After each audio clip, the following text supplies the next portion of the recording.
মৃত্যুবার্ষিকী উপলক্ষে আজকে আমাদের বৃদ্ধাশ্রমে মায়েদের দুপুরবেলা খাবার আয়োজন রেখেছেন। গরুর গোস্ত আছে, সবজি আছে, চিংড়ি মাছ দিয়ে রান্না এবং সেই সাথে আছে ডাল। বরিশালে কাউনিয়া হাউজিং বৃদ্ধ আশ্রম, নির্যাতিত মায়েদের সুখের ঠিকানা। 70 জন মায়েদের আমাদের এখানে আশ্রয়স্থল, যারা সন্তানদের দ্বারা নির্যাতিত। কেউ আছে নিঃসন্তান, আবার কেউ আছে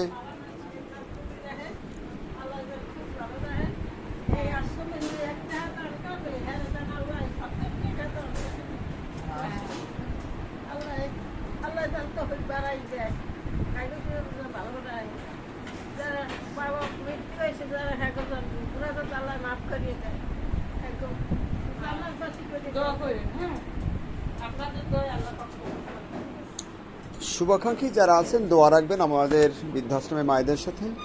মৃত্যুবার্ষিকী উপলক্ষে আজকে আমাদের বৃদ্ধাশ্রমে মায়েদের দুপুরবেলা খাবার আয়োজন।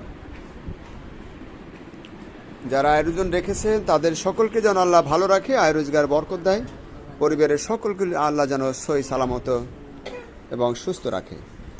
তাদের পরিবারের আপনজন যারা পূর্বপুরুষ চিরবিদায় নিয়ে মহান স্রষ্টাটাকে চলে গেছেন, আল্লাহ যেন তাদেরকে জান্নাতবাসী করেন, সেই উদ্দেশ্য নিয়ে আজকে আমাদের বৃদ্ধাশ্রমে মায়েদের খাবার আয়োজন রেখেছেন। বরিশালে কাউনিয়া হাউজিং বৃদ্ধ আশ্রম। হ্যাঁ, আপনারা খাইছেন সবাই? ভালো খাইছো? 70 জন মায়েদের আমাদের এখানে একটা আশ্রয়স্থল, 6টি ভবনে। আমরা সব ওয়ার্ডে গিয়ে মায়েদেরকে দেখাতে সুযোগ হয় না, সেজন্য আন্তরিকভাবে দুঃখিত।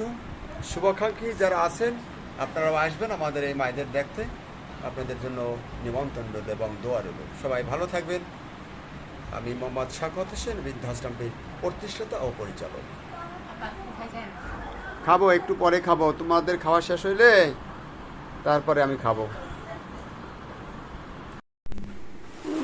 আমাদের শিশু বাচ্চারাও আছে, প্রতিবন্ধী বাচ্চারাও আছে আমাদের এখানে আশ্রয়।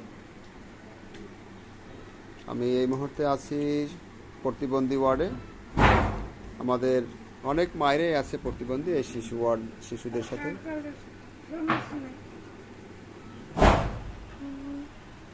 বরিশালে কাউনিয়া হাউজিং বৃদ্ধ আশ্রম।